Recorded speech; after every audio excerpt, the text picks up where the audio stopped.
All right, how we doing? How we doing, everybody? It's Waffle Boy Cube, coming with a second video. It's been about probably 2 weeks now since season 9.5 came out. Honestly, it's a pretty good season. So far, I'm having a lot of fun with it.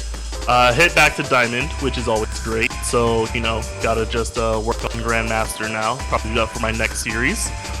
But one thing I definitely wanted to do is I wanted to go over all the heroes we have. We got 53 of them right here. And essentially, I wanted to just go through the listings and rank them and see how they're doing, not just this season, but how they might be doing long term in case they might not be using, giving everyone their hero team ups anymore. I hope we do keep it and this wasn't just like a season 9 thing. I do think the hero team ups changes a lot about these characters. So as I'm ranking them, I will be considering their hero team ups because it really does define, I would say, at least a third of these heroes would just be borderline unplayable or just kind of lower tiered without those. But I do also want to go off of some basic criteria when I'm ranking these heroes. First, it would have to be how often are they played, like how often do I see them in my games, whether on my team or against my team. I always have to consider the popularity factor just in general with these heroes, because even if a hero is bad, if you're playing them or against them more often, you still gotta learn how to counter them. Another thing is we also want to go off how well are they able to do their specific roles. What I mean by that is, say for tanks, as a tank, your job is just to absorb damage. That's what all tanks do in general. But more of their sub-roles, like Magneto frontline tanking, or Venom backline diving, stuff like that. So we'll go further into that, what I feel each hero's job role is. But yeah, we'll basically break it down as we go, see where we get to. But first off, starting, it looks like it's going to be Adam Warlock here. Adam Warlock, just gonna say it, not the hottest character, like straight up. Like, he has really good damage mitigation with Soul Bond if your team is grouped up together nicely. He can fly to get to where he needs to. He has really good one-shot heals, but no consistent healing. He actually also does pretty decent damage, and his ultimate, fair enough, is very powerful if you can time it just right. Now, for someone with such an overtuned kit, you would think he'd be, somewhere in at least the B tier, but the way that I see it is because his kit is not just overtuned, it's overtuned and complex. You gotta know the right time to soul bond to get the maximum amount of team members. You also have to do damage because he is a damage dealer, if you ask me. So if you're not doing damage with Adam Warlock, you're kind of losing out on half this stuff. You have to know the right positioning, meaning you have to have map awareness. Honestly, I'm just gonna put him right at a D. It's not that Adam Warlock himself is just an awful hero. It's just how the game is played by most people, or how healers / the rest of the Marvel Rivals fan base plays this game. We need constant heals pumped out, or at least a lot of people. I know me playing a lot of tanking, I personally expect a lot of heals being pumped out on me, to cover up my mistakes. You just can't do that with Adam Warlock. You would need a team who is basically aware that, we need to make less mistakes. There's an Adam Warlock, and know only to go in when we get that proper soul bond. You know what I mean? So, not much when to go in there. Honestly, I know I just talked about mentioning their hero team-ups. I don't know what his hero team-ups are, because I don't play him, but that's just where I have him. I don't see many people play him, and the very few people I do, they either don't know when to heal properly, or they're honestly pretty cracked, and even then, you still have to wait for your heals. Now, hopefully doing a little bit better, we got Cloak and Dagger. Cloak and Dagger, honestly, I'm gonna just set them at A right now, just where I see them, and maybe after this, I can convince myself to put them at S. But Cloak and Dagger's pretty cool. I mean, it's essentially you got a normal heal character with auto healing projectiles, which is always nice. Makes it easier to pick up. But then on the Cloak side, you know, you got a debuffer slash a little bit of like a life drainer damage dealing type ability, his little soul sucking ability. But honestly, I would say in half the maps of Marvel Rivals, you need to, especially on the convoys, any map that has a cart you need to push, you should ban the Cloak and Dagger, because I just feel like their ultimate in general is just really, really good. Also, their ice team up just also allows them to hold control of a point just even that little bit longer. So overall, I really do see them as a very solid pick. I know, like, for a lot of support mains, this is like one of their main picks. Really, I don't have any notes else or anything else to add, honestly. But I'm still gonna leave them there in A. I wasn't convinced for S yet. Support pool. Support pool is like my second favorite type of Deadpool. He's really, really good. His spinning katana blades in his gun mode heals for a lot of people. So the hard thing about support pools specifically is a lot of people don't know it's like his heals are very weak. His gun heals are weak. His sword heals are weak. When he does his E to get the AoE heal, it's weak. His ultimate heal is average. But the thing is that heal pool has multiple sources of healing. So while all of them are weak, the point is that you're supposed to mix them or combine them to spit out, honestly, above average HPS or healing per second that there is. It is a little bit tricky and complicated. I would say Banhammer's pretty good for countering dive, but I like to save it for his other one. I forgot what it's called. I believe that's the one with the guns. I save it for that, just going in with the team katanas, you know, doing as much damage as I can, use my E, jumping in, jumping out, and just AoE healing my entire team during a big team fight. I think that's where support pool, you know, is the best right now. He also, on his guns, it is a hit scan healing, so if you're not able to aim with Luna, it's going to be hard to aim with heal pool. But that's where I see him. Honestly, I'm going to put him at a solid B. That's where I've been hovering him on this whole conversation. His Hela upgrade is pretty good, getting extra upgrades on his sword and guns for heal pool. That will increase more of your healing output. Also, the Gambit one isn't too bad. Not on support pool. On tank and DPS, I can see it because it not just gives you that third additional jump, but it also is an AoE stun ability if you can time it just right. But for heal pool, definitely I say the Hela team support or team up is the best one. Again, biggest caveat is, you know, I don't see too many people playing him, but the people that I do see playing him, you know, it's just good. I mean, it's just Deadpool in general. Once you know how to play Deadpool, you can play. I think you can play him in any of the other roles. Doesn't matter. You just gotta learn how to play one of them, and you learn all the others, pretty much. Gambit. I remember season 7, wasn't it? Gambit was definitely a mess. The way I saw Gambit was he was definitely a feast or famine type hero, and it's mostly in his ultimate. If your Gambit got ultimate first versus the enemy team's ultimate, you basically won. They nerfed his ass, or at least they nerfed his ultimate to the ground after that season. So now he's pretty fairly balanced. His ultimate's still pretty powerful in the right hands, but I do appreciate he gets a little bit more healing output now when using his cards.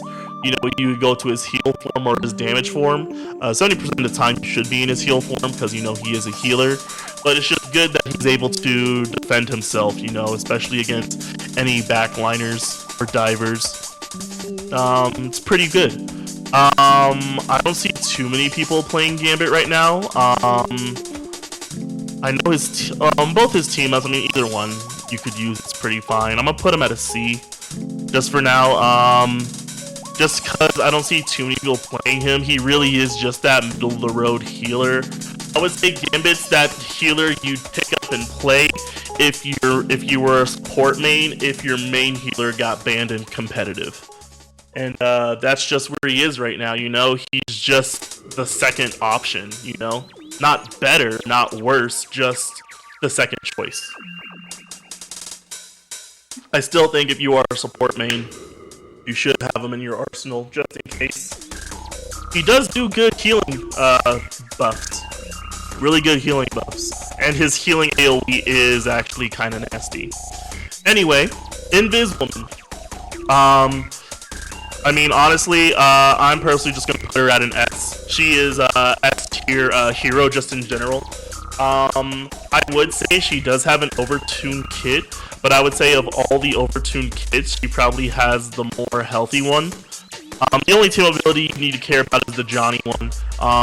The one with Johnny that gives her flame shield is just the best one. Not just does it, I think it heals, but when people shoot through it, like if you have like a really cracked Hela up on a perch, you give it to her, and it just increases, like it just gives them more damage on their hits. So truthfully, you should always, or more than likely, save your shield to heal yourself. I like to put it in corners while you're taking pot shots, healing your team, just so the shield doesn't break, and in case someone's ever picking at you, you're always just healing back up instantly. But when I mean her, going back to her kit being overtuned, you know, she turns invisible, like literally. She has a double jump, which also forces her to go into invisibility. She has a short, like what, 15-meter range projectile that actually does pretty decent damage. She has a force push and she has a force push and a force pull ability. And then also she has her shift, which is kind of like a AoE damage ability. And then of course her ultimate, her Holy Grail ultimate. I feel like you can tell a good Invisible Woman player based on how they use their ultimates, like a decent one and a great one. Because most Invisible Woman players, or at least the basic ones, they'll just spam their abilities and spam their heals till they get their ultimate, and then the moment the enemy team groups up into a clump and they're about to like do like some kind of like big combo or big ultimate, she just dumps hers for safety. You know, important thing is Invisible Woman has to stay alive for the ultimate to continue going, so that's why people try to focus her, especially if she's not in her circle. Or I would say a bad Invisible Woman player always would just selfishly use it on herself before she's dying, instead of thinking of using it for her team. But it doesn't matter if it's a capture point or if it's a cart, you know, it really is just, I think, one of the strongest ults in the game. That alone puts her at an A before you even mention her kit, her ult, just period. So she's one of the better characters. I would say you'd have to just learn to play if you like support. That's my personal opinion.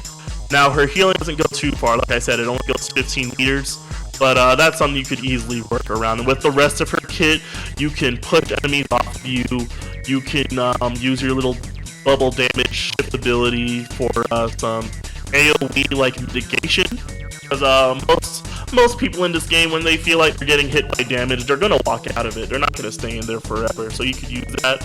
You have your shield to not just protect you for 300 hit points, but it also heals you, and she can double jump straight into invisibility. Like, just top of the class, if you ask me. Now, Jeff the Shark. I would say Jeff is straight up a gimmick character. Jeff is what your third support plays because he got off a DPS. Because deadass, he just wasn't doing damage, so he was like, shit, I gotta do something for the team. And doing something is still better than nothing.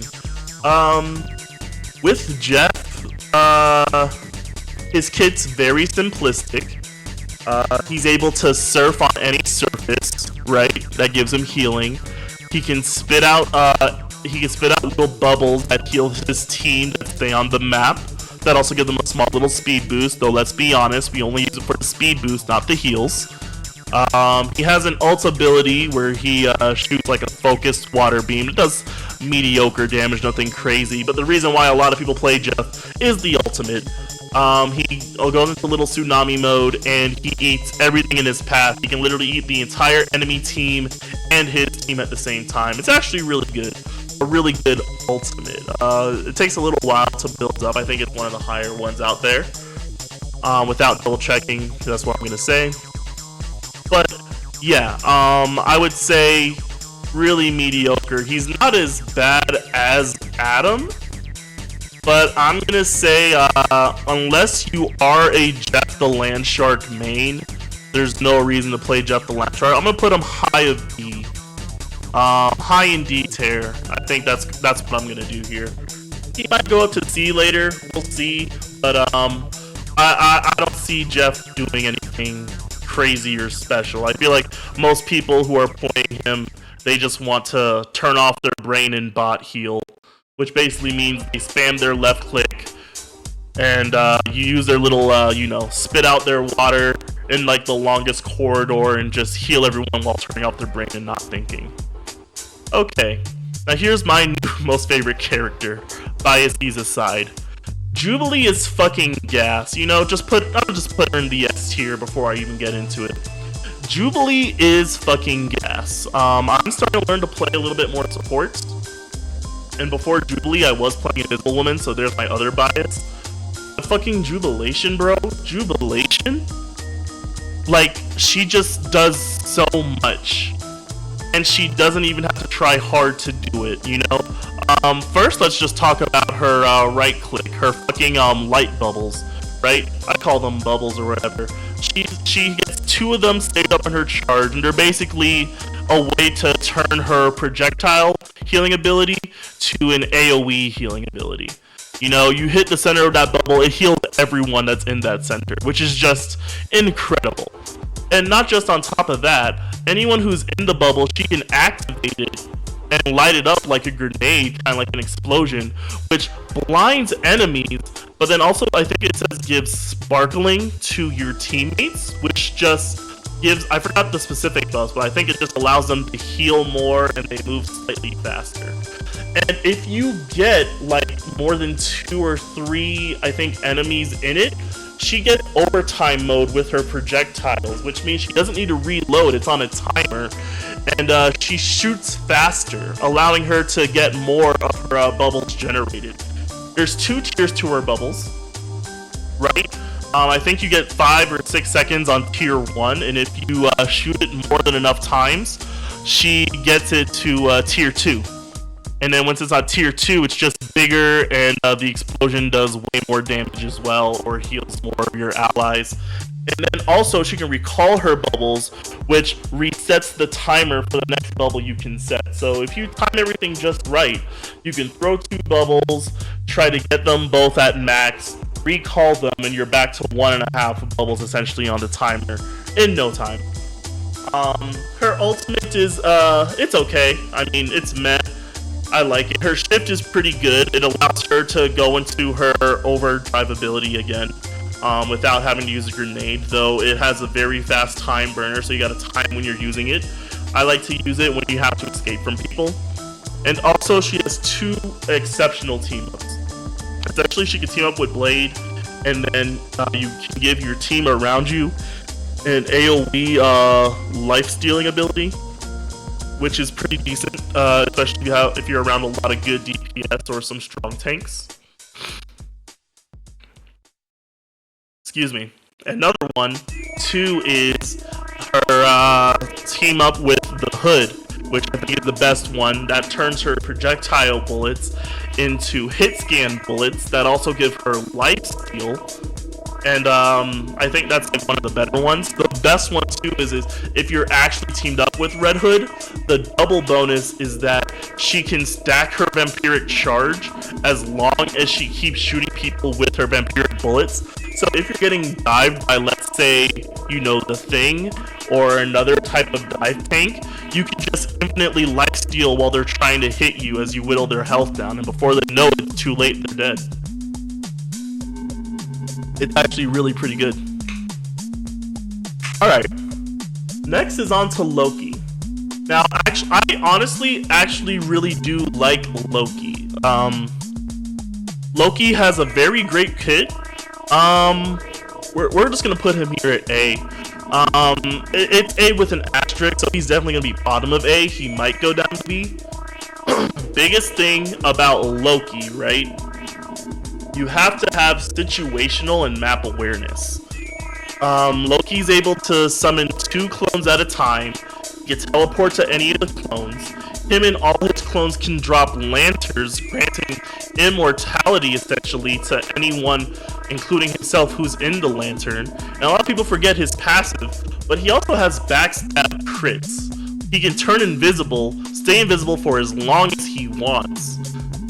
His ultimate is good because he basically just can copy any enemy hero or team hero and use their ultimate ability. So say if, you know, great example here, I would say Cloak and Dagger would be one of the top heroes he could use. Say on a cart map, if you're playing Loki, deadass, and your teammate playing Cloak and Dagger, y'all having 2 Cloak and Dagger maps, or Cloak and Dagger ultimates, while playing cart, that's basically just unfair. That's GG's right there. Nothing you can really do about it. I really have no further notes. Like I said, he's just one of those really great characters. I don't think his kit's overtuned at all. For his flavor and his playstyle, it makes sense. He wants to be jumping around the map. He wants to be causing mayhem. He wants to be, you know, delaying, you know, gratification to the enemy. Like, you think you're about to get the jump on him, but then he turns invisible, or he drops a lantern, or he ults. There's just so much versatility. Again, it really is just map awareness, knowing what you're doing, when you're doing it, and where you're doing it specifically. But yeah, that's where I'm gonna put him. No further notes. Luna Snow.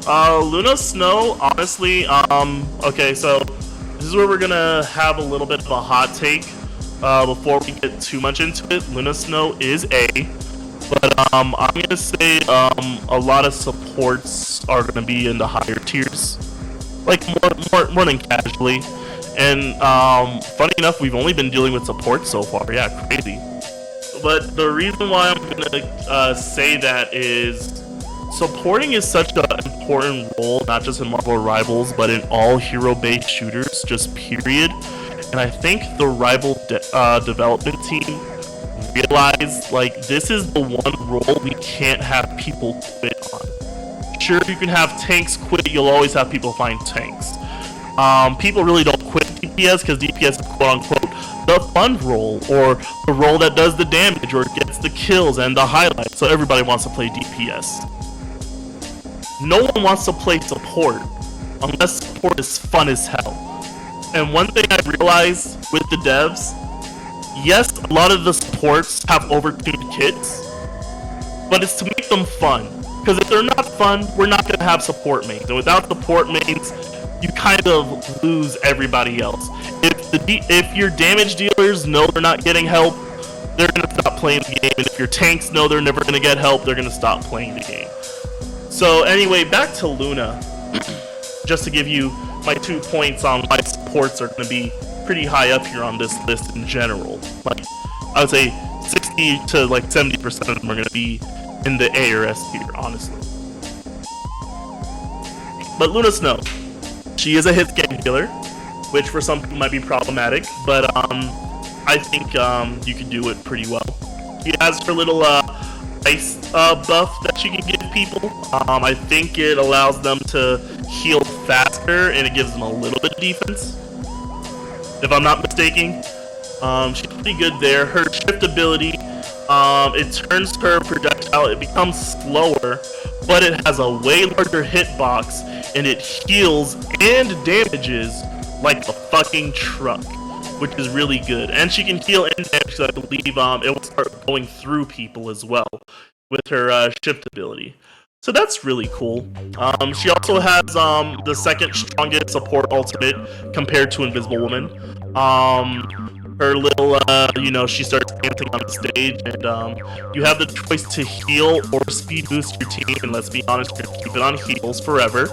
Honestly, I think the dev team should just give up and just combine the two, and probably nerf a little bit of the speed up. But anyway, she has her AoE healing that she can move with. She can jump on point, and basically nobody can touch her except for maybe if you like focus like 2 or 3 ultimates on her to cancel her out. But then again, you know, the enemy team will be up on ults if you do that, so it's better to just wait it out genuinely. Yeah, she's like a season 0 hero. Very simple, very straightforward. Honestly, I don't have too many notes to put on her. She's very straightforward, very simple. I guess team up ability. I like the one with White Fox that gives her a Kumiho, and that's just to help alleviate a couple of divers. You know, you can charm them, and charming is actually a pretty strong ability because it stops them from even attacking you. They just mindlessly walk in one direction towards you. So yeah, that's about it. Mantis. Mantis, she's pretty good too. I'm gonna put her lower in B tier. Still pretty high up there.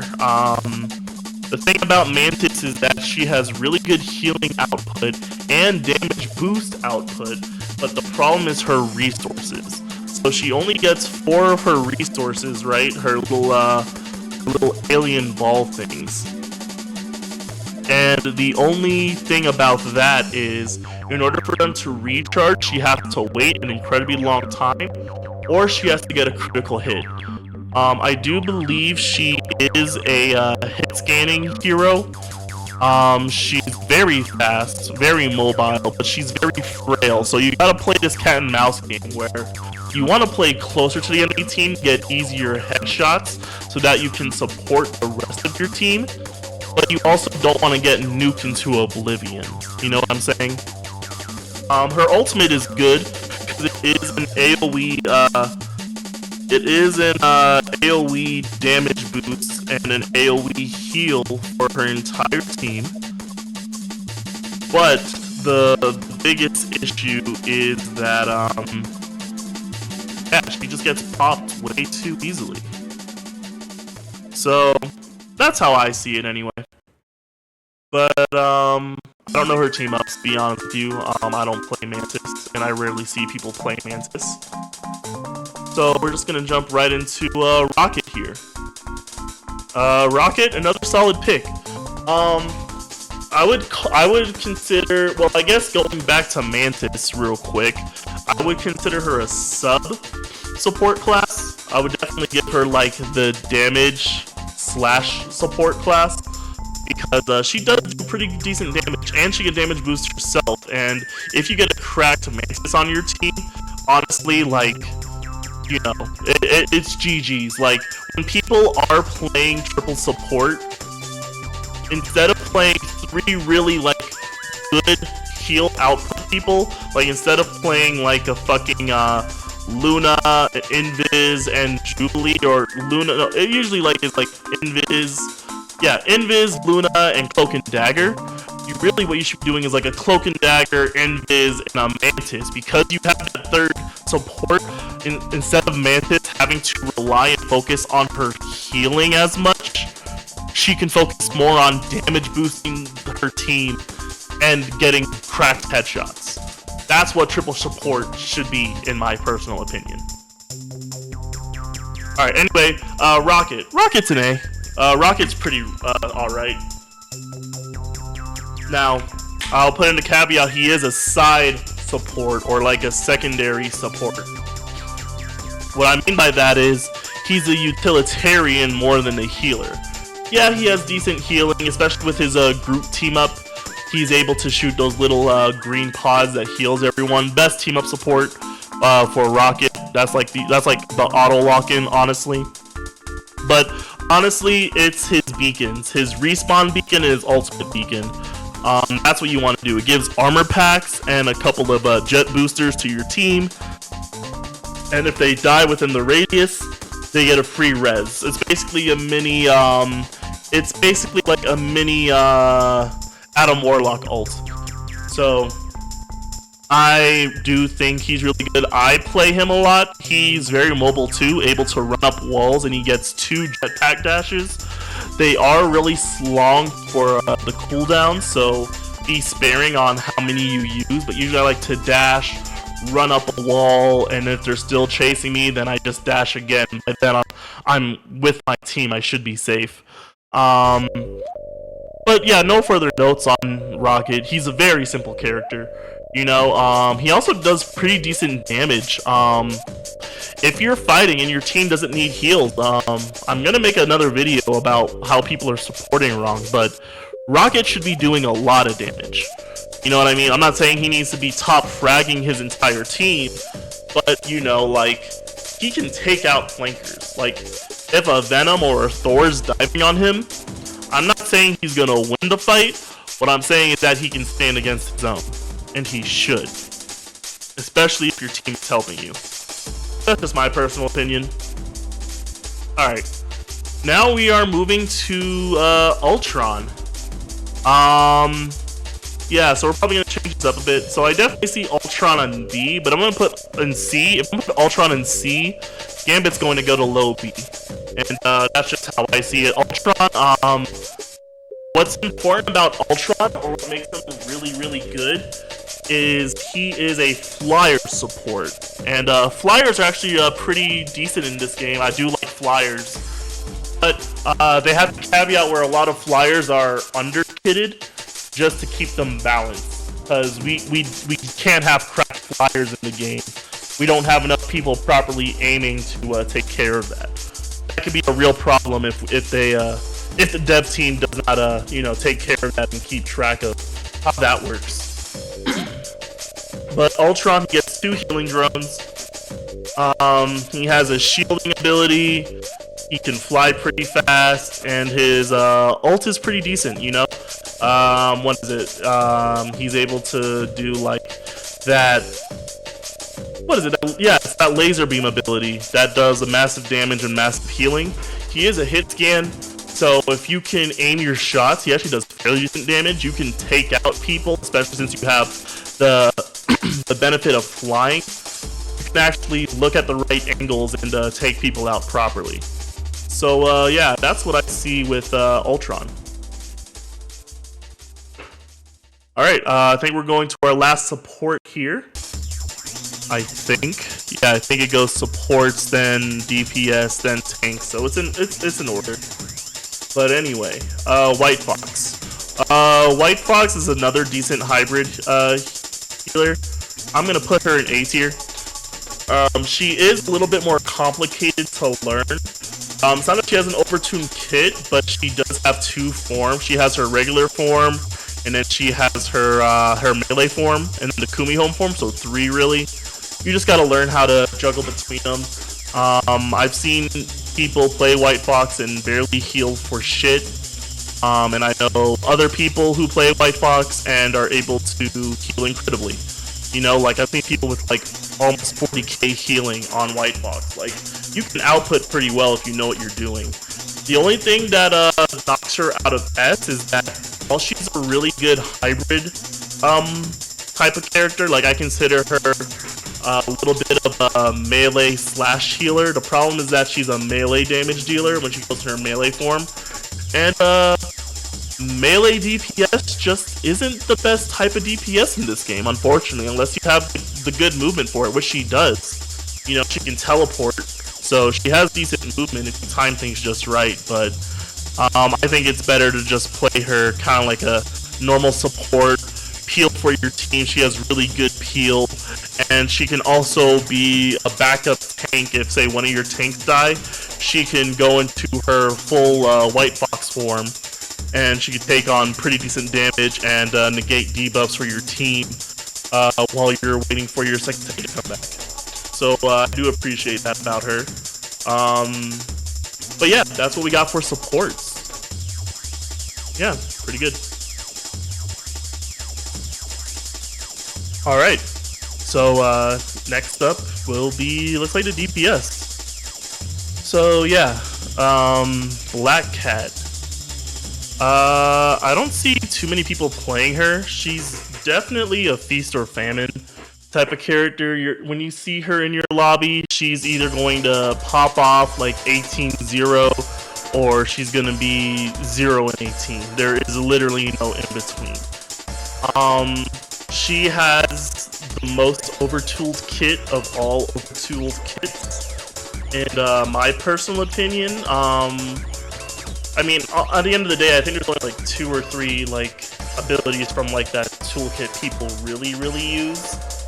But if you ask me, I'm gonna probably place her at a C. I just feel like there's just too much there.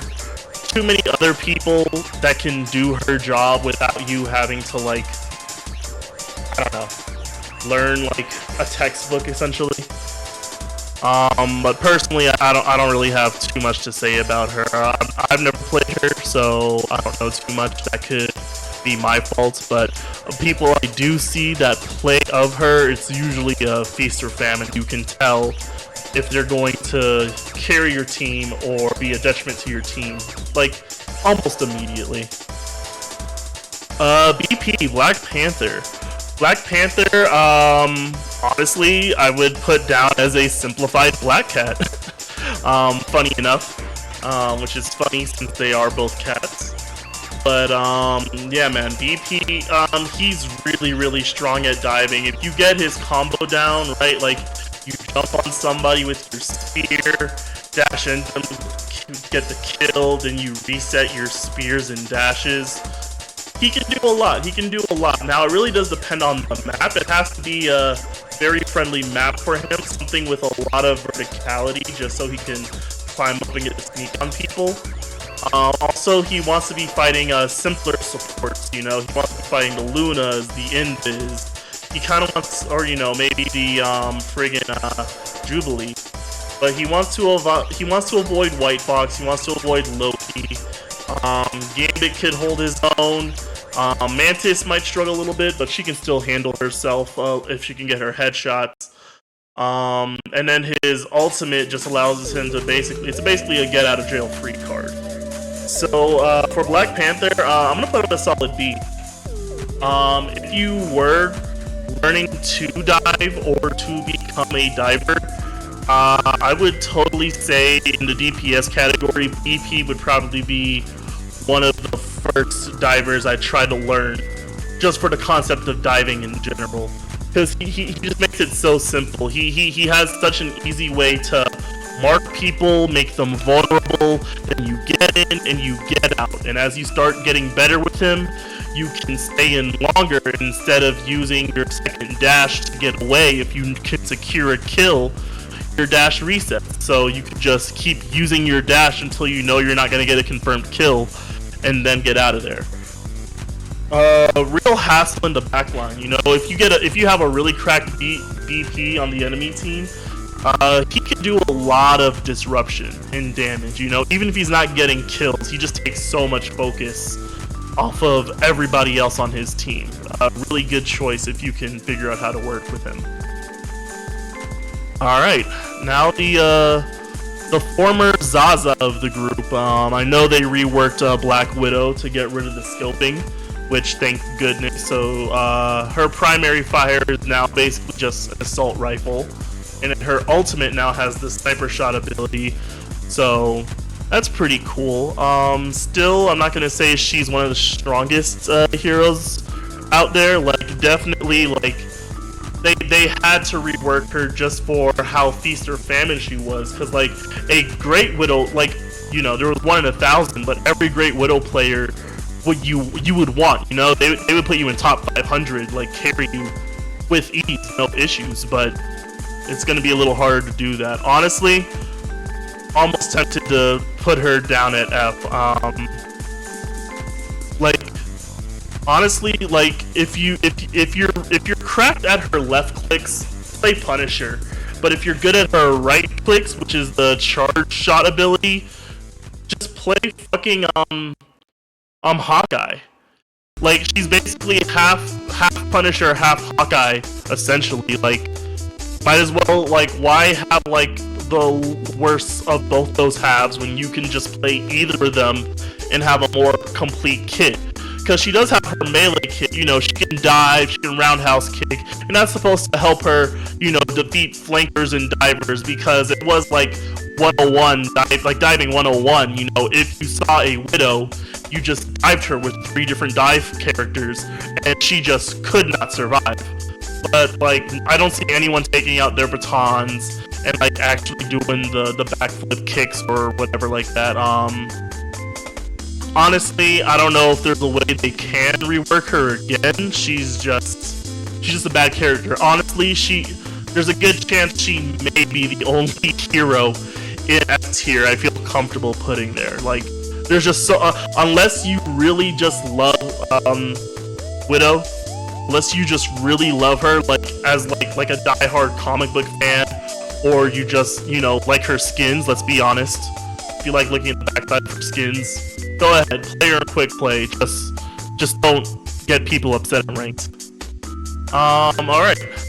Now we're going to the Daywalker himself, Blade. Blade, he had major troubles when he first came into the game. Again, half his kit is melee focused, his blood sword stance.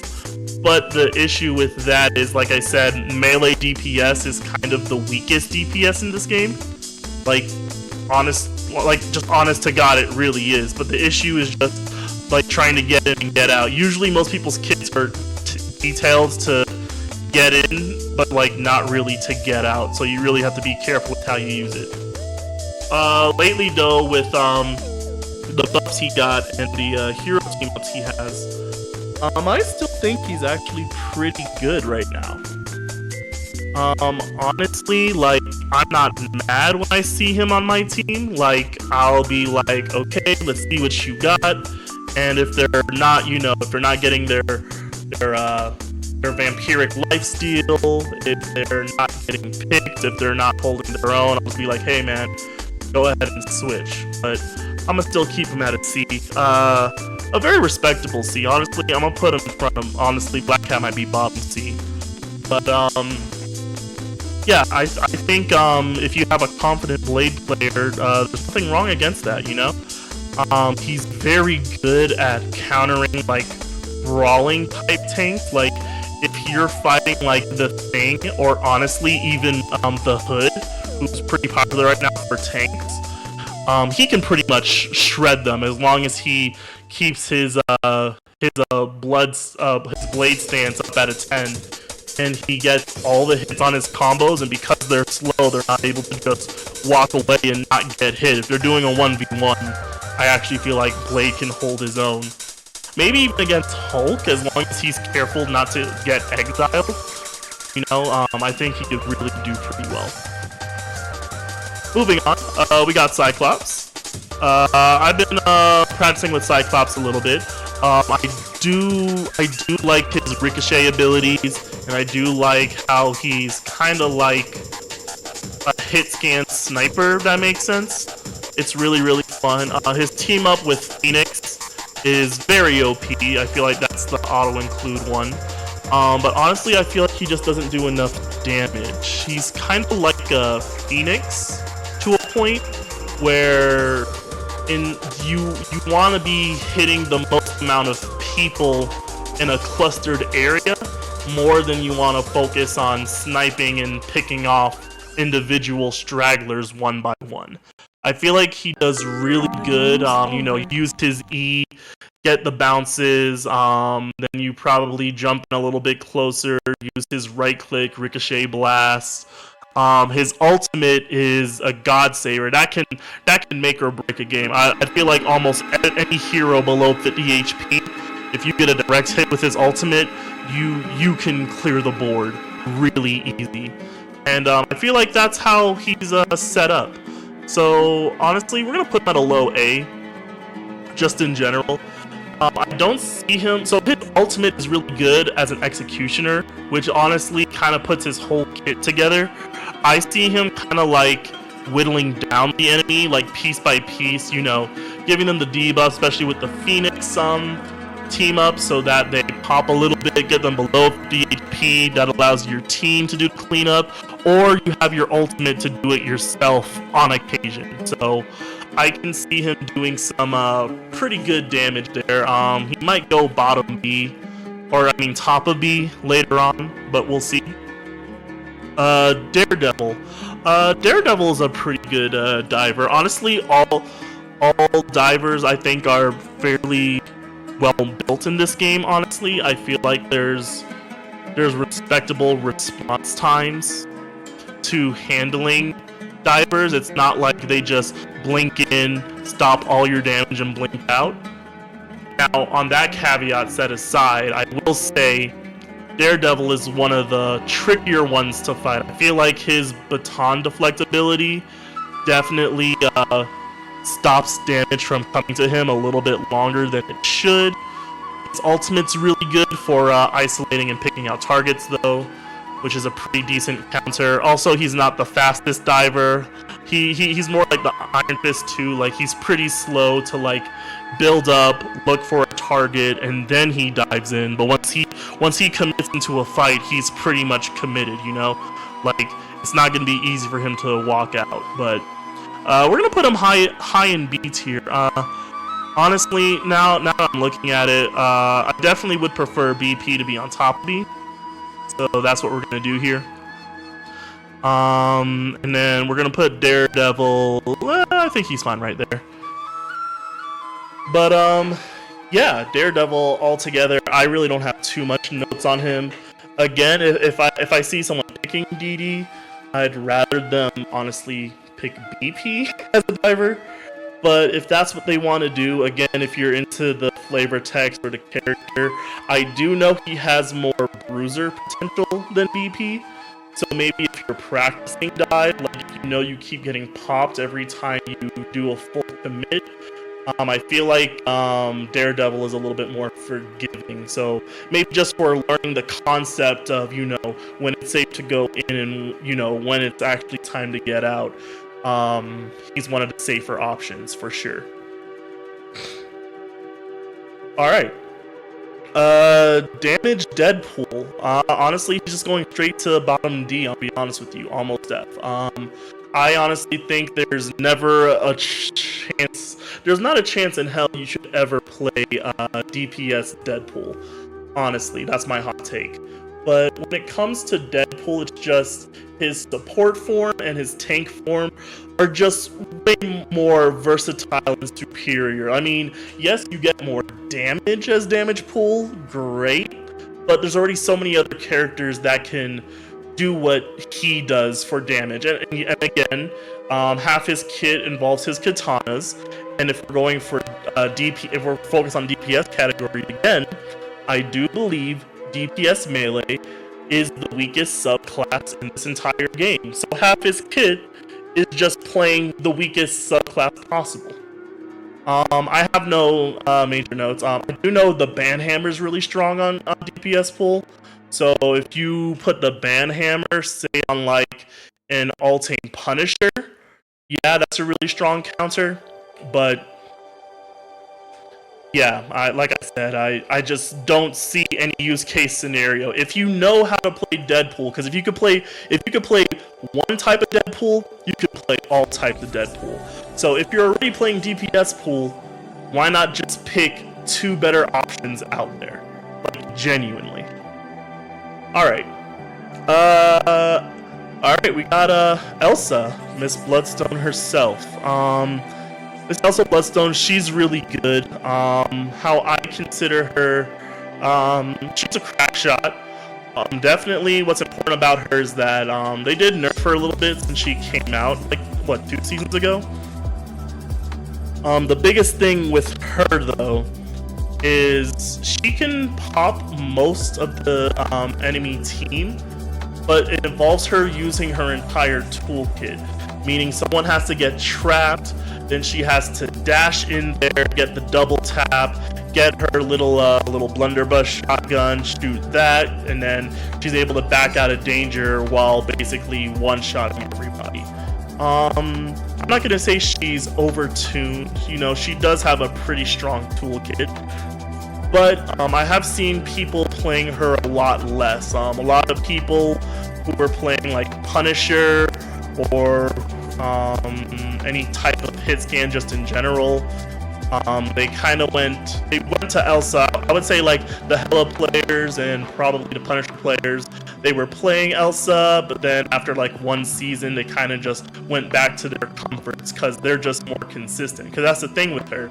She kind of needs all her abilities up at once for her to do her entire, blow my load kit combo. But then after she blows her load, she has nothing to do for at least 8 more seconds, because you kind of need all her abilities working in tandem with each other in a certain type of sequence or in a certain type of order to get the maximum effectiveness out of her. I will say her ultimate, she does have one of the biggest game-changing ultimates out there. I feel like players have been getting smarter on how to avoid it and how to kill it at the Horcrux monster, whatever. But yeah, if it wasn't for that ult, like she basically get that monster to grab as many of the enemy teams as she can, and then she can do her, entire combo while it's coming towards her, and then she can kill like 3 to 4 heroes at once. But we're just gonna keep her. We're probably gonna keep her at a high C right now. I'm gonna be honest with you. I can see her potentially bumping up to B, but I just think there's better damage dealers out there. Like genuinely. Again, like I'm not mad seeing her. Anyone who's at C, I'm not mad if you play them. But if you start lacking or you're not playing them how they're intended to be played, I might start asking you by the second round, hey, do you want to swap characters, or maybe you want to swap roles? That's how I see it. D, I'm definitely rolling my eyes and regretting my life choices. And F, I'm gonna just be like, what the fuck are you doing? Okay.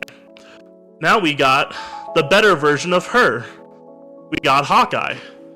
Hawkeye is another Feast or Famine type hero.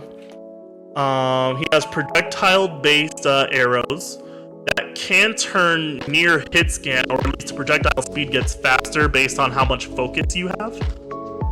So you basically want to be taking pot shots with Hawkeye, because essentially he is a Feast or Famine, but he's also heavily reliant on his ultimate. So you want to stay in the back line, get your pot shots, hit as many people as possible. And honestly, there are good occasions to be using Hawkeye. I use them like once or twice in rank. Sometimes, you need that damage, but you need to take like, a few steps back just because they might have a diver, or, someone on their team is like pushing up really aggressively. That's one of the main reasons why I would pick him. And once you get your ultimate, for like 10 seconds, you can infinitely spam your arrows and their hit scan. And at that point, if you're a good hit scan player, you basically own the game. Like, you should be getting double to triple kills every time you're using a Hawkeye ult. If not, you're either bad at aiming, or you're just not having the right situational awareness of when to use his ult. But I'm gonna put Hawkeye right here, right in the middle of B, nice and comfortable. Like, I will personally use him, and I'm not mad at anyone else who tries to use him. I wouldn't say he should be like your first primary pick. I could definitely see him maybe like a backup pick, like if you need to swap, or if you see, like I said, they're pushing into your back lines pretty hard, and you just need to take those extra few steps back, because I don't think he has damage fall off. But that's essentially it for him. Queen of Hell herself, Hela. Hela is extremely good. I mean, we're just gonna drop her into A tier, I think. She is one of the top hit scan heroes in this game. Only issue is that she does have a major damage drop off based on distance. So you really got to play more mid range with her. there really is no way of you playing long range Hela, which makes it a little risky. But you know, she does have her E, which stuns, and she does have her Crow, which allows her to fly out, get out of trouble. Also gives her a little bit of a shield. Her Namor team up is really interesting, you know, gives her like soul octopus people. So basically, if you get 1 or 2 kills in a team, in a group of people, basically just does a lot more damage to them. I think it weakens them as well. I could be wrong on that. And also, I do believe she has one of the stronger ultimates in the game when she does her Hell Unleash. It's just really powerful, especially if you know how to aim. And it has such a massive like AoE damage. Like it's almost near impossible to miss. The only time you can fuck it up is if you ult in a really short room, because she does need verticality on this. You could, like, if you go in like a corridor that has like a short roof and you ult, you're just gonna be stuck and you can't see shit. And sometimes your orbs that you fire clip through the wall and then you just fuck up your entire ultimate. Also refills her health, so there can be some times where you go in, pop 1 or 2 people as Hela, and then once you hit like below 50 HP, you go ahead and you pop your ultimate before you die. Not just you get that 800 HP pool while you're ulting, but then you come back where you just were with your full health. So think about that next time you're playing her. She wants to be taking the 1v1s, even the 1v2s if you're really cracked at popping heads. We're probably gonna put her. I'm probably gonna put her like almost top of A, definitely above Loki, I think. And we're gonna put Luna ahead of Loki. Honestly, yeah, now I'm thinking about it, Loki's gonna go down just a little bit. And honestly, that's only just because, again, going back to situational awareness, you know, you have to think so much with Loki to get maximum results with her. Hela, you don't need to think that much. Just stay towards, you know, mid-range within like, what, that 10 to 15 meters, pop heads, and you'll do good. Honestly, if you can consistently get like headshots with her, like just play her. If you could get over 45% headshots, you're a Hela main. Congratulations. Like, that should just be your go-to character. Alright. Next we got Johnny, Human Torch. I will say right now, he is the worst flyer in the game. Worst DPS flyer at the very least. He's okay. Like, his burn damage is pretty cool. The fact that he can make flame walls to deter people is pretty cool. His primary attack are flaming projectiles. I think he gets like 6 of them. But he, instead of reloading, they reload based off a timer. So you could spam all your fireballs, but then you're waiting like another 6 seconds just to get back like 3 or 4 of them. So you really have to time when you're using those. He really does have a powerful dive, especially if the enemy team's already burning, it does more damage. And then when he goes Supernova, he gets infinite chances to use all his abilities with very low or minimum cooldowns, and he gets those fire tornadoes, which are pretty devastating if you know how to use them right. But again, I just feel like if you're going to be playing flyers, there's just so many other better flyers out there. He's going top of D, and I'm thinking about it. Possibly low C later on, but yeah, I don't see much changing for this man, unfortunately. All right, next we got another diver, Iron Fist. Iron Fist, if you ask me, he's a hybrid. He's a diver brawler. And the reason why I say that is his left shift, you know, when he goes in his defensive stance and he blocks incoming enemy attacks. The more attacks he blocks, the more overshield he gets. He also has his meditate. A lot of people who try Iron Fist forget. Remember, when he meditates, he stays suspended in the air. And he also has a triple jump feature, I believe.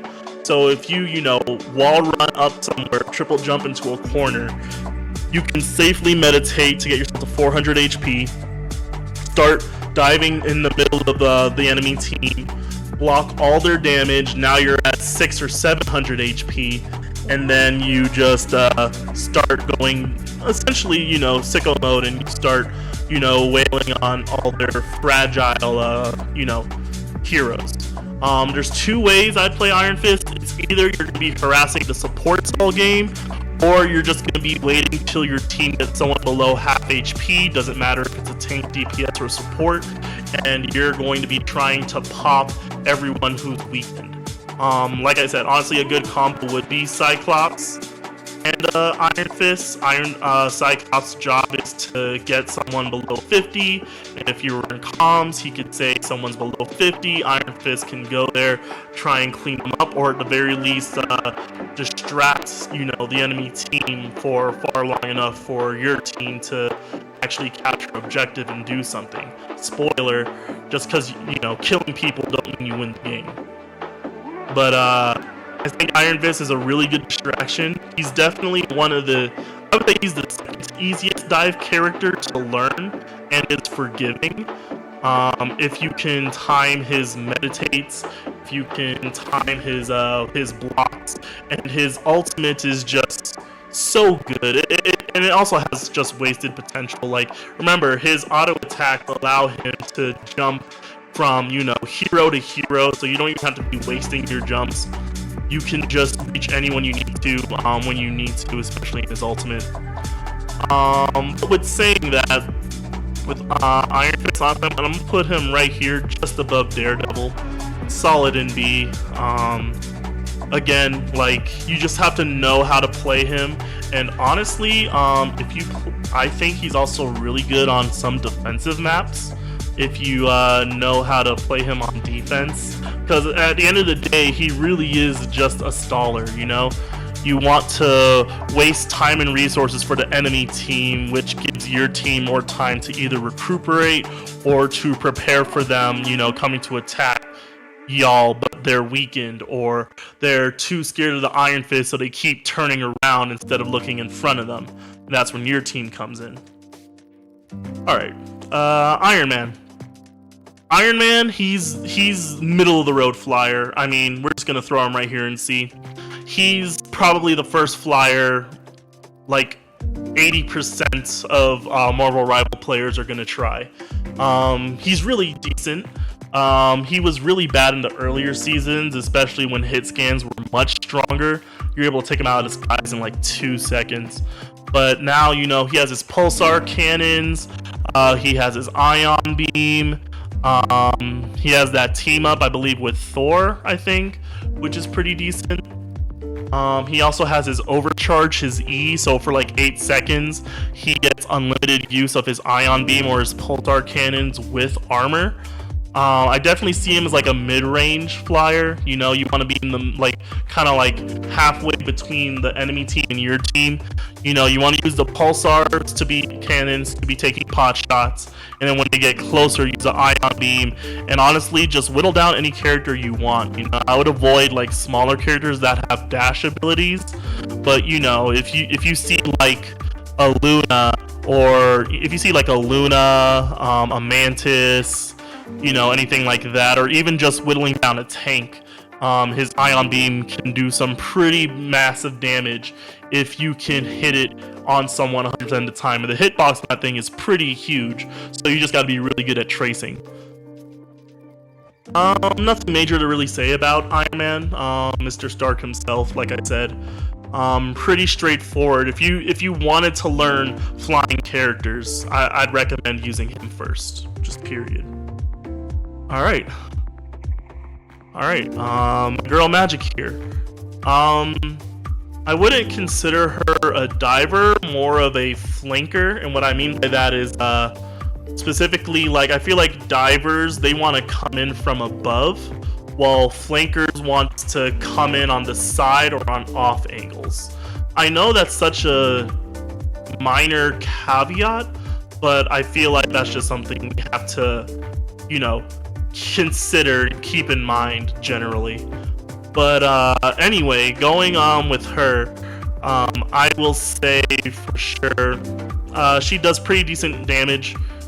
She has a good built-in mechanic. I think she gets shields for the damage she does. So overall, she's pretty good at bruising. She can hold herself in the line.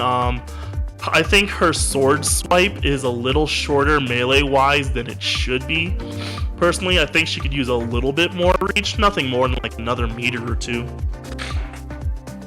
But the biggest game changer for me is her Doctor Strange team-up ability. That allows you to permanently chain down 2 enemy teammates together where they're not able to use their dash abilities and they're stuck, meaning you're able to hit 2 people for the price of 1 for like, 4 or 5 seconds, which is just amazing. And then her ultimate is really, it's a feast or famine ultimate. It turns her into her limbo, her demon time mode. And basically all her abilities gets enhanced. She has her shift that allows her to teleport. Then she can either summon a gremlin monster for extra melee damage, or she could do the 360 sweep. Most likely you're gonna do the 360 sweep, unless you're being chased down in a corner, honestly. But yeah, Magic, we're gonna put her just under BP. I think she, like I said, overall, she gets the job done as a flanker. I would say she is the best. She does the best job at flanking specifically in this game. All right. Next up, Mr. Fantastic. My personal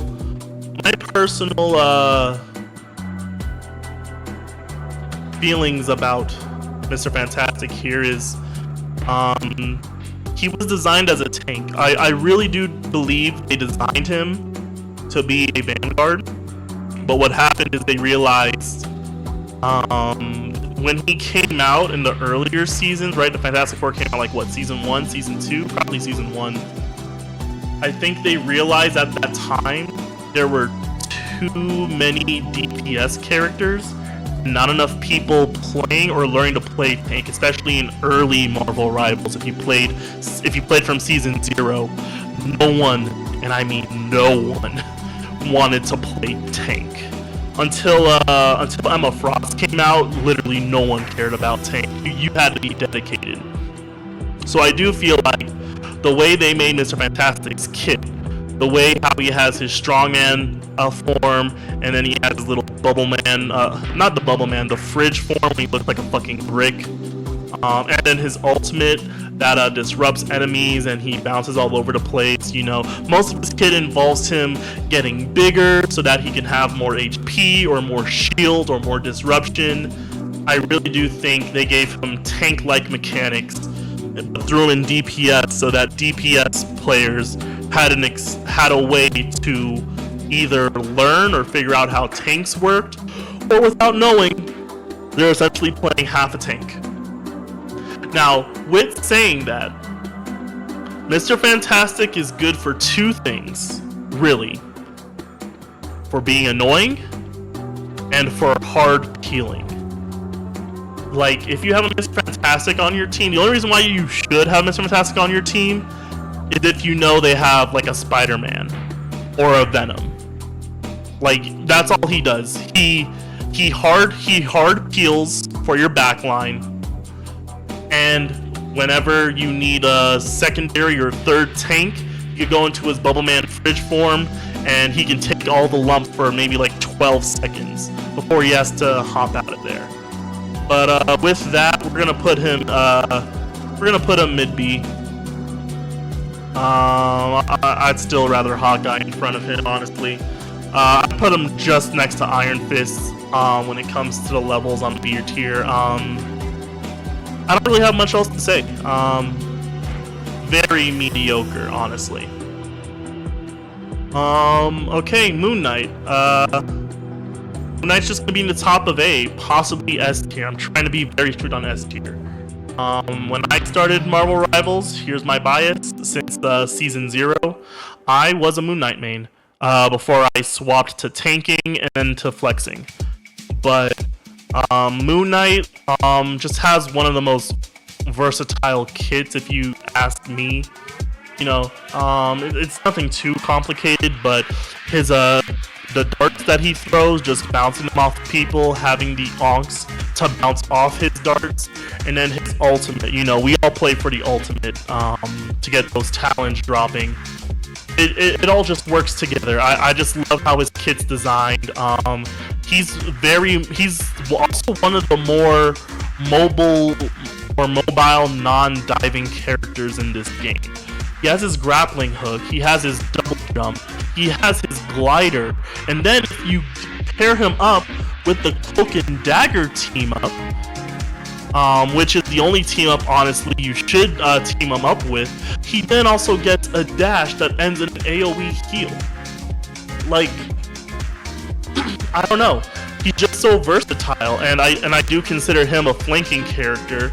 But on the side of Magic, where she needed to flank and get in, you just need the angle to throw your darts to flank. So he can flank much more safely, Like how I see Moon Knight play is, you go and like those, find yourself in a tricky corner or like a high angle ceiling, and then like, a poor Rocket is like running to try and catch up with his team, and you go take out the Rocket and maybe do a little bit of damage in the back line, and then before the enemy team can react and do anything, you just use one of your 4 movement abilities, or God forbid you use all of them if you really needed to get out of there, and then you just farm your ult popping heads with your team, Another good tip with Moon Knight some people don't consider is, if you're fighting Moon Knight against Flyers love to hug the corners of vertical walls.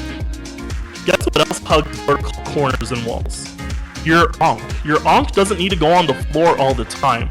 I promise you, sometimes if you throw it on the side of the wall, a lot of players in this game have been trained to look for the Ankh on the floor, so they'll know they'll be getting hit by an Ankh, but it just takes that extra 1 or 2 seconds of their processing power to actually figure out, oh, the Ankh's on the wall, let me shoot it, meaning you're going to get more bounces. And there's nothing wrong with shooting your Ankh first if you want to get the easy bounces, but if you trust yourself, if you have at least 40% accuracy and you trust yourself, I'd rather hit the actual heroes first, and that's because every time your darts bounce, it loses 30% of its initial damage, which stacks up to like 90% on its final bounce. Meaning, if you hit the Ankh, you just lost 30% damage for no reason. So it's always more beneficial in the long term. Trust me, you will see more kills. You will get double the amount of kills if you throw an Ankh, but then aim at a character instead of the Ankh and have it bounce between them. It's just how it works. Okay. Next, we got Neymar. Neymar here is, or Namor. He's really decent. I would say he's the best poke character this entire game. Honestly, yeah, I think we're gonna put him in a solid S tier for all our fish-loving friends here. But to talk more about his kit, like he has just such an amazing projectile. His trident, it never needs to reload. It's thrown pretty fast, but his bread and butter is definitely his octopus. You throw those octopus, they aim or you aim, especially if you ult fire. He just does so much damage at such a distance, and there's no damage drop off. Whenever he's in trouble, depending on the team up you have, you can either have the Gamma Squid to basically kill anyone in 5 seconds if they're not careful, or you can get the wave crashing ability too, where he has 2 waves. I forgot, did he get that from, I think he might have got it from Luna. I think it might be a Luna Snow ability. I could be wrong there, honestly. Y'all can check me in the comments if you get this far. But anyway, what I like about it is he's able to knock up people so that you can get the easy, headshot with people with your trident.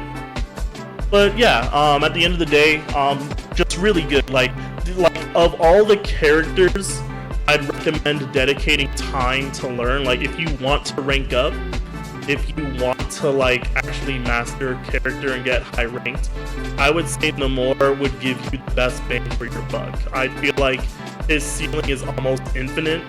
You know, you can only click more heads. That's at the end of the day, that's where it comes with training on Namor. Just the more you practice him, the better you get. He will just help you throughout every rank. As you progress, there's not a rank where Namor falls off. You know what I'm saying?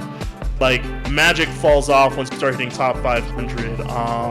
Hawkeye will fall off when you start hitting 500. Mantis will start falling off once you hit Grandmaster. Gambit falls off when you start hitting Grandmaster. But when Namor just won't fall off. He'll just infinitely scale with his ceiling, you know? I really do like him as a character wholeheartedly.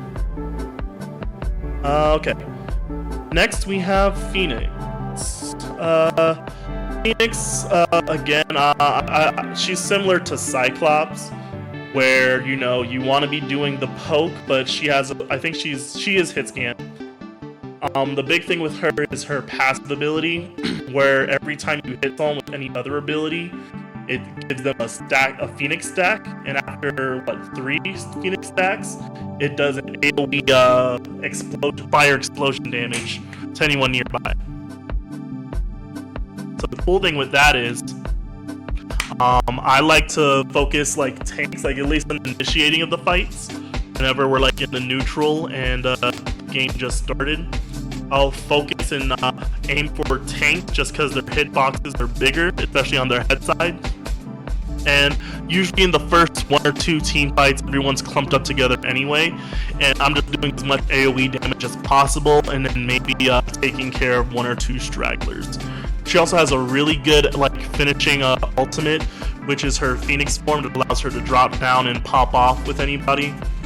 Really do like her. She has fallen off lately. I have noticed as newer characters came in, especially Cyclops, that kind of does her job, but better, because he just does.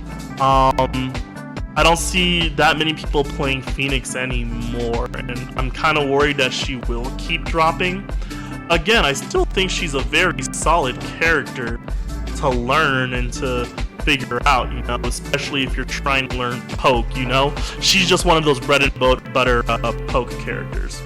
We're gonna put her in high C and leave it at that, honestly. I don't think there's gonna be anywhere else we're gonna put her, at least to my knowledge. High C is worth it. Psylocke. Psylocke was very, very good in the earlier seasons, and I don't even think it was that she got nerfed. I just feel like as we get more and more heroes introduced, it just makes her harder to do her job. She's definitely a diver.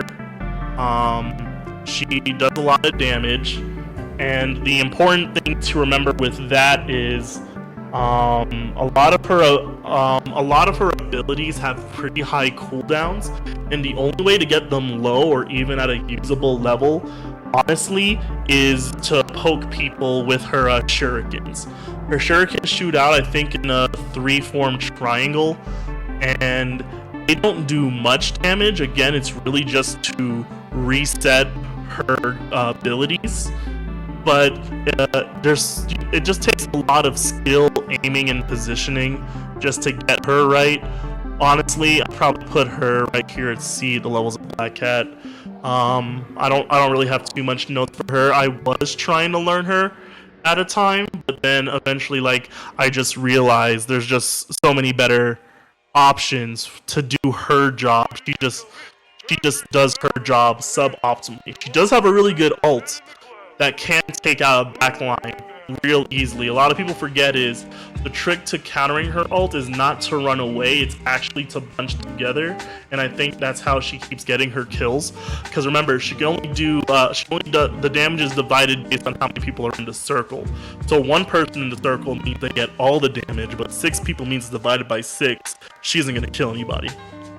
So especially if you're a tank, if you see this ultimate, it'd be best for you to run into it instead of running away, especially if it's targeting a support. Alright, next is a Scarlet Witch. I consider her a feast or famine, but in the worst way possible because it's only with her ultimate. Basically, if you're not killing 2 people per ultimate, there's no reason to really use her. Yeah, her team up with Doctor Strange is pretty good, especially with the new 9.5 buff, now allowing her to switch from Gatling mode to the normal shooting mode without her having to, you know, go back into spawn room. That's pretty good.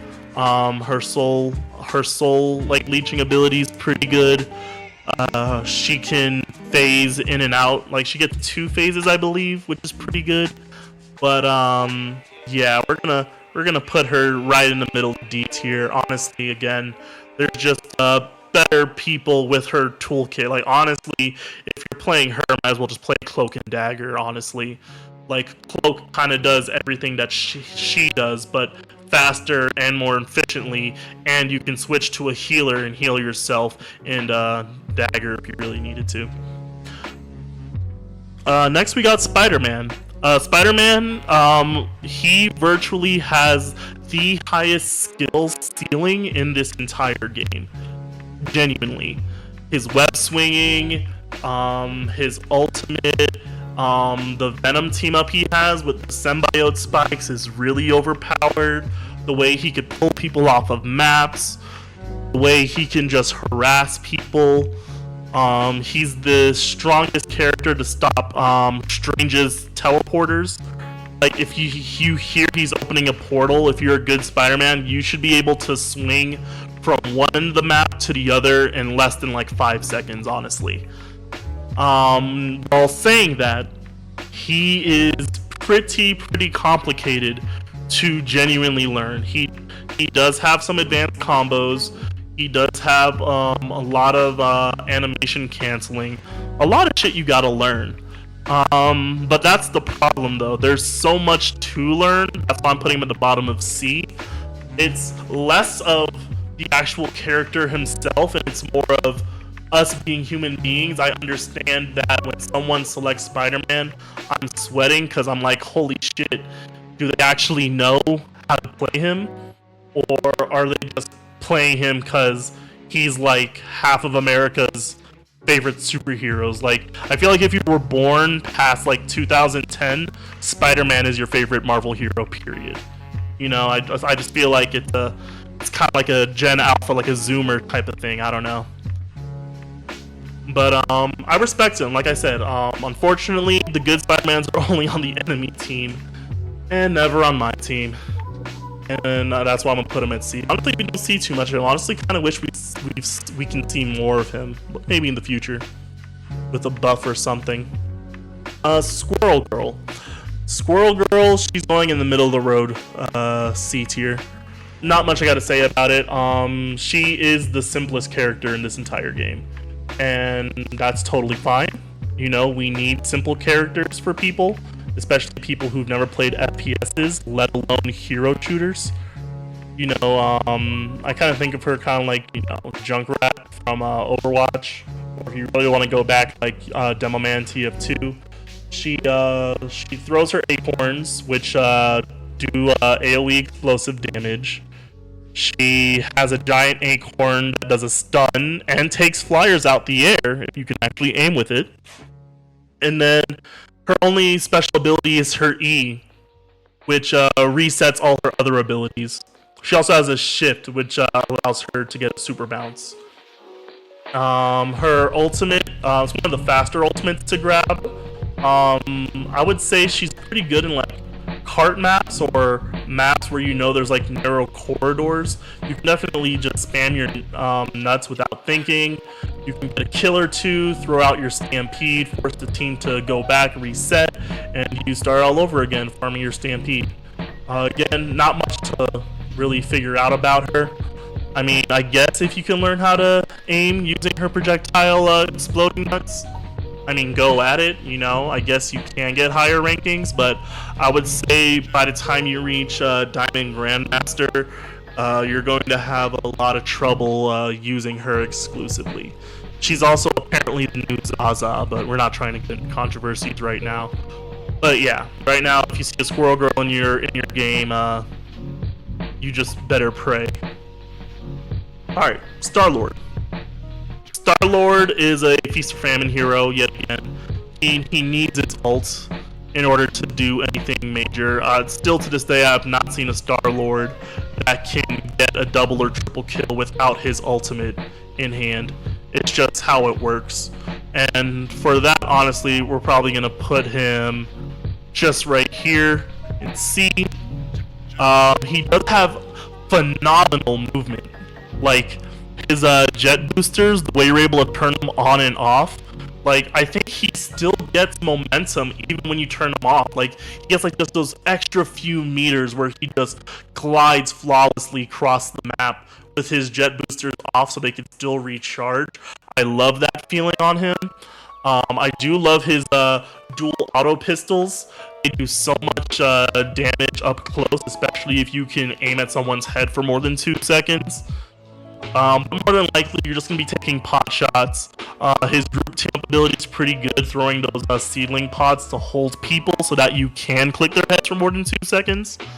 And then, of course, ultimately, you're just farming to try and get his ultimate. You know, nothing too crazy there. Alright. Storm. Storm, she is personally my favorite flyer in the entire game. Reason why I say that is she does have her AoE abilities. She has her wind and her lightning. So she's kind of like a pseudo support because she's able to buff her team either with wind, which gives them movement speed, or lightning that gives them, I think, 20% damage boost or 10-15% damage boost, somewhere around there, something pretty minor. But it's still, you know, more damage is more damage. She is a projectile. Almost every flyer except for Ultron are projectile shooters, and that's only because as flyers, you know, because they have such a high ground advantage, it would be kind of unfair to make them hit scan, to be fair. But what I do like about her is with her Thor team up ability, she does become a hit scan with lightning. And that's pretty fucking OP. She does have her right click ability, which is like a wind up hit scan, which does like massive lightning damage on someone if you can aim on that. And she does have one of the stronger ultimates. And if you team up, if you do Jeff team up, you do get Jeff NATO, which is the strongest. It's a complicated ultimate because it does involve 2 characters, but it is the strongest ultimate in the game if you can use it correctly. Honestly, we're gonna put her right here, I think just above Mantis, just below support pool. So in the topper brackets of B tier. Again, she's a little harder to figure out because especially like flyers, they want to be so far away, and if you're going Jeff NATO team up, then you're not gonna have the hit scanning ability from Thor.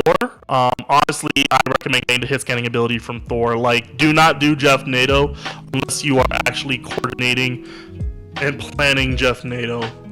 Just you know, word to the wise, I guess. Anyway, alright, we're going here with Punisher.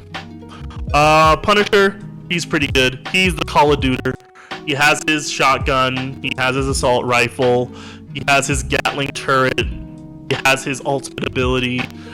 You need to know how to shoot. If you play Call of Duty decently, if you prestiged on Call of Duty, you can play Punisher, no problem. We're definitely gonna put him in lower A tier, and that's only just because you know, he has such a simpler kit that, yeah, like, you know, he has that ease of use, but that means that anybody can use him. Like, anyone can just use a shotgun and point blank shoot anybody, you know what I mean? But there are those Punisher players out there who just have a slightly better awareness, especially with his zip lining. I think the #1 Punisher right now, he's able to use his zip line to like launch himself halfway across the map and get shotgun kills on the enemy backline in like 0.2 nanoseconds. It's fucking incredible.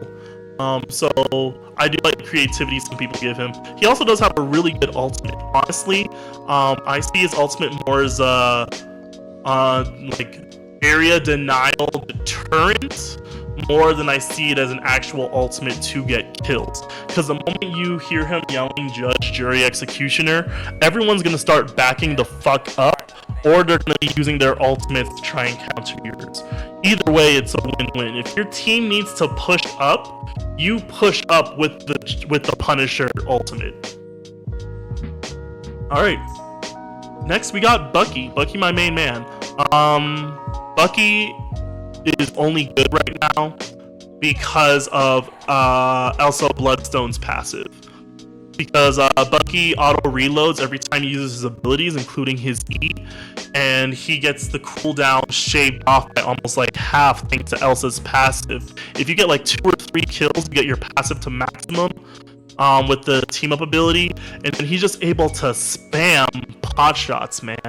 And yes, they are projectile based, but because you get so many of them, like with the team up, like as long as you're hitting half of them, you're just doing so good, honestly. Like I'm gonna put him on the top of B. He still takes a little bit of effort to actually work with to get the shit done, but man, do I love him. I really do. I should play him more. And another person who's only usable with their team up ability, that will be Logan. Wolverine here is only good with Gambit's team up. And the reason why I say that is the kinetic energy he gets, it just increases his movement speed. Wolverine has such a fucking slow ass movement speed without the Gambit team up. And I love Wolverine. He is de facto the best tank shredder in this entire game. He demolishes anything, especially if he can grab them and throw them back into the enemy line. Plus his passive allows him to heal back. He gets the kinetic energy, which allows him to jump in and out of danger faster. Just good times all around. We're going to put him bottom B. If it wasn't for the Gambit team up, he would be D tier, dog shit, because at the end of the day, what's the point of being able to shred someone in, 2 seconds if it takes you 10 seconds just to get there? So I do hope, if for whatever reason they get rid of the team up abilities next season, I hope they look into Logan and buff his base movement speed. That's all I need. The rest of his kit's perfect. Don't change anything else about him. Alright, and finally, we've been at this for a while. So now we got the tanks. We're probably going to try and knock these out a little bit faster, so I'm not taking up y'all's entire day. Anyway, Angela, tank flyer, pretty good. She's a really nice harasser. Only issue is that because she flies, she's not really good at tanking. She's really good at distracting and just happens to have the HP of a tank. And just for that, I'm putting her bottom of C. Yes, she has a good ultimate. Yes, she does good damage. But just the fact that she's a tank and a flyer, it just means that she's not really going to play tank all too often. She's a harasser, not a tank, in my personal opinion. Now, Captain America, just like Hela, is a harasser. The only difference is that he doesn't fly. He has to be on the ground, meaning he can tank. Congratulations, Captain America. You are slightly just better than her, and that's only because you don't have wings. Isn't that funny? Now, again, if you have a cracked Angela, go for it. But Cap's where it's at. And also, a lot of people forget, Cap's ultimate, right, when he assembles people, it doesn't just give them movement speed. It doesn't just give them shields. It also gives them accelerated ultimate charge. A lot of people forget that. Like, if you want to play the ultimate cycle charge game, I know I did that a lot with Overwatch. It was very important when I was hitting a diamond and shit in Overwatch and getting up there. You wanted to remember people's ultimates when they use them and when most likely they'll get them back. You can fuck up the enemy team by just having a faster ultimate cycle with Cap. Because every time Cap ults, you would just get your team together and be like, okay guys, we're gonna push together, everyone just get cracked and farm your ultimates. That way we'll have more ult advantage than them. All right. Next, we got Tankpool. Tankpool is the best Deadpool. I'm just gonna put him just above Support Pool, right here in B tier. There are arguments I could put him in A. We do got a lot of folks here in the B tiers, but I'm being very strict on who I want in S, so that just kind of pushes everybody down a little bit. But ultimately, the way I see Tankpool is he's just the better Deadpool to do. You know, he has his pistols, but really what's important is his katanas. I think you could get him like 3 dashes on his katana max level, especially with Hela's team up. He just holds his own together pretty well. He's definitely not a frontline tank. I would consider him more of an off tank.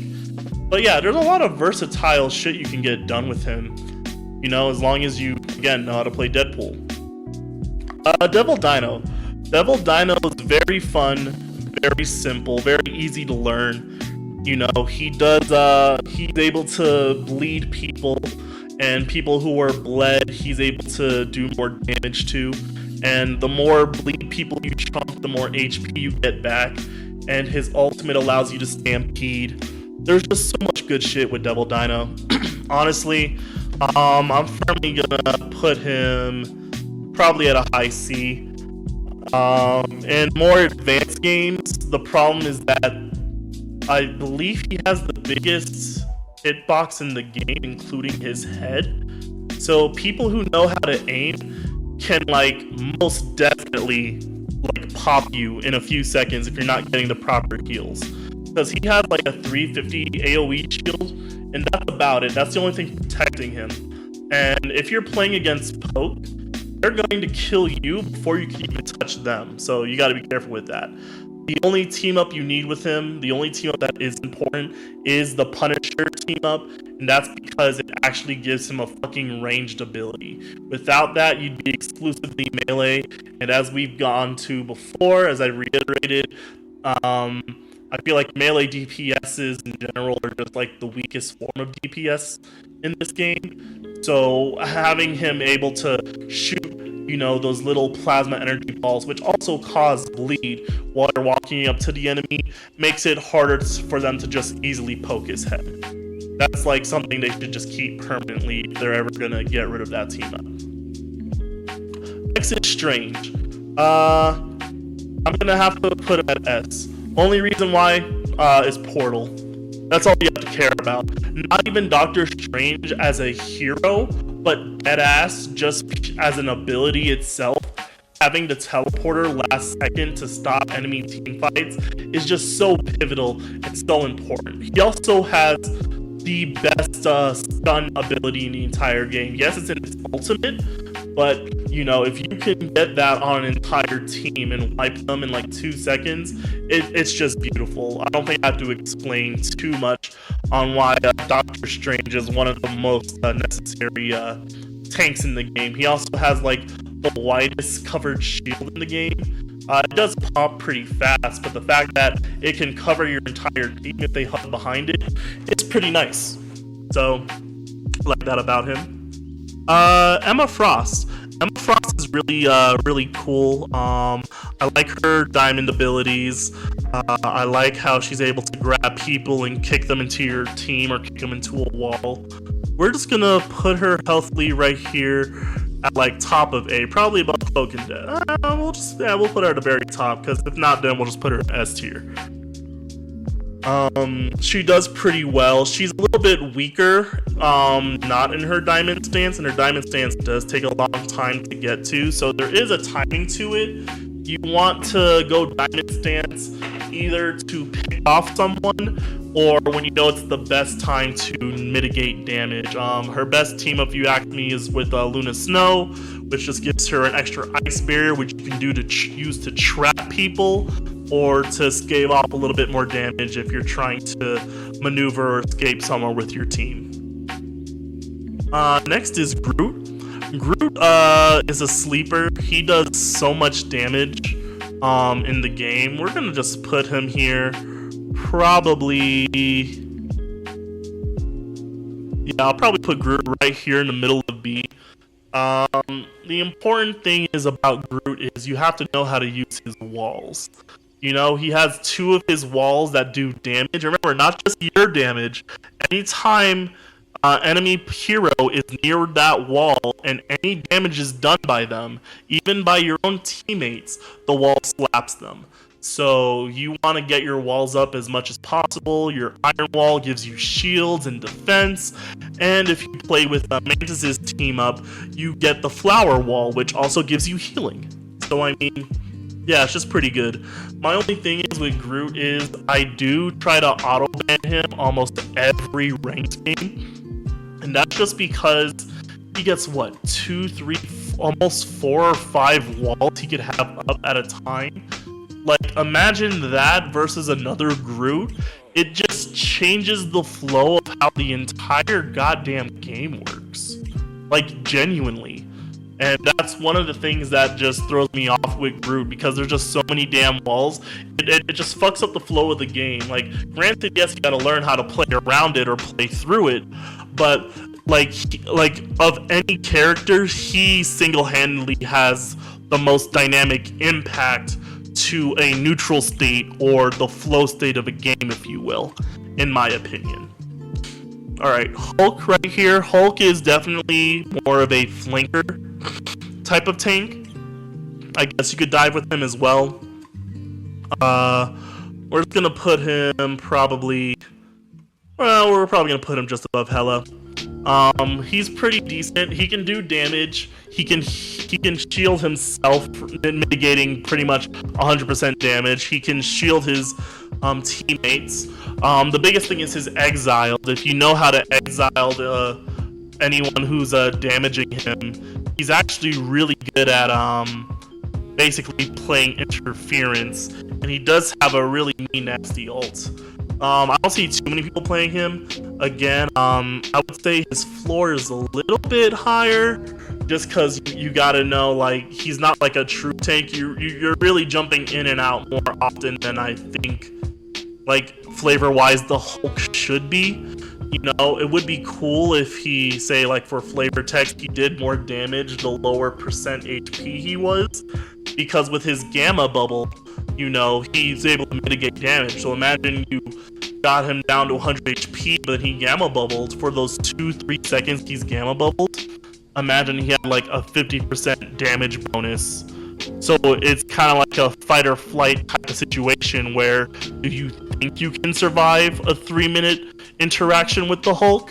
Or do you think you're going to get turned switch cheese, so you're going to give up neutral and let him take over space, you know? Some shit like that. I just feel like there's things they can work around him. I feel like they did soft rework on him. I could be wrong, but I don't know. I just feel like there's missed potential there. Alright, Magneto. S tier. Top of class. Best character in the game, period. Reason why I'm going to say that is he is the de facto tank of this game. He is what everyone thinks a tank should be. He has a very high HP pool. He has a bubble shield which negates all damage. He has a second bubble shield that negates all damage, but he can put on any ally. He has a shield that negates all damage. And this is the biggest thing with Magneto. Magneto, when I mean he's a tank, I mean he's a tank. The point of Magneto isn't to get low and have your teammates heal you. I feel like because of his bubble and because of his shield and his ultimate, the point is negating damage. The point is your HP should never go below 50%. And in that case, that allows your healers to do their job for the rest of your team, instead of to have to focus and spam heal you and say, like, the Namor or the fucking Iron Fist on the side don't get enough heals and they're not able to properly flank, you know, and return the favor. So that's where I see him. His ultimate's just so good. It absorbs so much damage. It can pop a cloak and dagger in their ultimate, which I find fucking hilarious. I don't know what else to say. I mean, I guess with Scarlet Witch's ability, he does get the Chaos Blade, which does kind of make him a pseudo DPS too. It pumps out pretty decent damage. The best trick I found with the Demon Blade or the Chaos Blade is if you're using it in close quarter combat, it doesn't do headshots. So stop aiming for the head. Just sweep your feet. Like, genuinely, just aim down. If you're in one-on-one close quarters combat, just aim at their feet and let splash damage do all the job. Like, honestly, I don't see anyone who's going to... I don't think there's anyone that would disagree with this pick, honestly, as the best character in the game in general. Like, as like a team-focused game, he's just that good. He's just so pivotal. And honestly, he's also the easiest character to solo tank with, which, as a tank player, I can tell you, happens more often than it should. Anyway, next we got Penny Parker. Penny's pretty cool. She's kind of like a bunker tank, if that makes sense. She's able to set up her spider webs, her spider mines. She can stun people. She can web sling towards people who are stunned. But her whole thing is she wants to pick a spot, hunker it down, and defend as best of her abilities. I think her team up with Rocket is the better one, but I know a lot of people like the BP one just because it gives her a shield and a faster rate of fire. I guess if you're pushing a cart or if you want to be more offensive with Penny, that's totally fine, but I think she works best when you play her as bunker. So we're just going to put her right in the middle of no, actually not even A. B's getting kind of full here, but we'll put her in the middle of the B next to Groot. At the end of the day, you know, it takes situational awareness to know where to place her spider mines properly. So it takes just a little bit of IQ knowledge. Next, we got Rogue.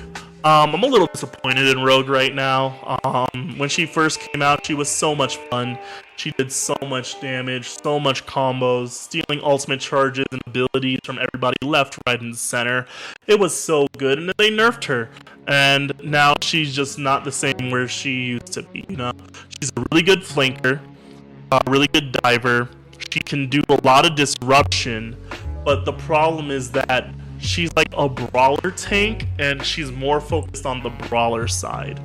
You know, it's really easy for her to get in and do damage, but getting out is a totally different issue.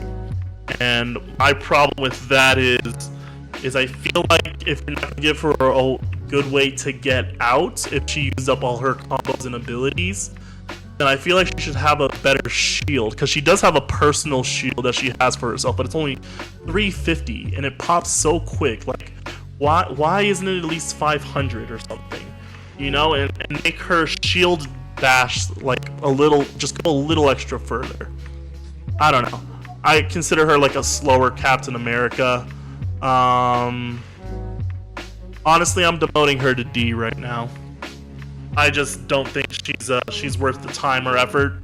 You know, if you want to have fun with her in quick play, go ahead. But competitive, I haven't seen a Rogue be a game changer in any of my competitive games in a very hot minute. Again, I hope they buff her back in a little bit in the future. All right, the newest kid on the block, the Hood. I like him a lot. I literally just got the diamond playing the Hood. He's a very powerful tank. He's kind of like not a pseudo tank, but he's definitely an aggressive tank. You know, like, you want to shadow walk into the team, get to demon time, you know, Gatling gun down their fucking supports. Then you want to get out of there, then you turn, use your ultimate, go full demon mode. You know, what I do love about this ultimate is that it does so much power, but it's still a hit scanning ability, so you still gotta aim. It's fucking incredible. We're gonna put him top of A, I personally believe. He can easily get knocked down to top of B. I can see him either top of A class or top of B class. So maybe we'll put him bottom A and just, you know, save time, you know, the middleman there. But I really do appreciate what he does for this game. I'm personally having a lot of fun with him. And he's one of the few characters, I would say both his team abilities are really great. I do believe his Scarlet Witch ability is the better one, just because it's not just an AoE heal mitigator, and like AoE damage effect. It's also a fucking teleporter. If you use the ability a second time while it's still in effect, you can teleport behind the enemy team without using your Shadow Step. So you can teleport, fuck up the backline, and then you still have your Shadow Step to get out of safety. It's so good. Or you just put it in corners to force the team to play where you want them to play. The second one is Moon Knight, and I only recommend using it if you get the direct Moon Knight ability, meaning Moon Knight has to be on your team. It allows you to ricochet your bullets. A lot of people don't know that. Like, yeah, it's cool to have a shield that blinds the person who pops the shield, but bouncing bullets when you have full demon time, it's the dirtiest thing I've seen. You'll get your ultimates in under 30 seconds, and you should get a kill or two if the team is grouped up in a poor position. I'm telling you, it's so good. If there's a Moon Knight main that you personally know, and you're playing the Hood, duo with him and play with the Moon Knight team up. I'm telling you, that's where it's at. All right, almost done here. The Thing. Honestly, S tier. The reason why I like the Thing is that he's so simple at the job he does. He's a brawler, and that's all he does. And the more he brawls, the more health he gets so that he can brawl more. And everything he does almost gives him a shield. His right click, his little train punch, that gives him shielding if he hits someone. His shift gives him a shield, and he gets 2 shield jumping abilities. Whether he jumps on the enemy or he jumps on his team, he'll get a shield. So like, he really is, I mean, like literally a brick. He still needs decent healing from his teams, but you know, if you're playing like defense on a cart map and you stop the enemy team at a decent corner, he can hide and hug the corners and just keep freight training right click. I never do a normal melee with the Thing ever. I just wind up, do the punch. I'll do like a 360, so like I'll pull away from the enemy team so like they can't see me or hit me, but then like I'll do like a 180 swing and get the freight train punch just in time and then swing back so that they're not hitting me. It's just good, and it's clobber in time, you know, it's kind of like a mini Agamotto, so highly recommend people try out the Thing. I really do love him, really do recommend him. Thor's pretty decent, especially with the Hela ability right now. He's able to stay out there a little bit longer. He's definitely a diving type character, especially when he hits Odin Force. He just has so much damage output. We're probably going to put him in a high B tier. I don't really have too many notes to say about Thor's. We're now at the state where Thor was kind of bad in the earlier season just because people didn't know how to play him. But not many people are learning how to play Thor now. So the Thor players that remain, the Thor players that are still here, they've been playing him since season 0. So they got the experience. They know what they're doing. They're doing what they need to. You know, you want to flank the sides, you know, do damage, get a pick or 2, and then jump back to your team for security, for health. I like him. And lastly, we got Venom. I would say Venom is one of the safest divers to learn in this entire game because he is a diving tank. Would I say he goes A tier? Probably. The question is where in A tier? Probably above Red Hood, above Punisher, yeah, above Loki, above White Fox, above Rocket, yeah, so middle. Because I think everyone above him can handle him, but everyone below him can't. So the thing about Venom, just to wrap things up pretty quickly here, he gets overshielded based on the percent of HP he lost. So the more HP he loses, the more shielding he gets. Right now it's at 110 overshielding, which is really good, meaning he could go over his initial HP. He has a very strong dive. His Phoenix team up is really strong. his ultimate is the only AoE heal negator in the game, I believe, right? Like when he chomps people,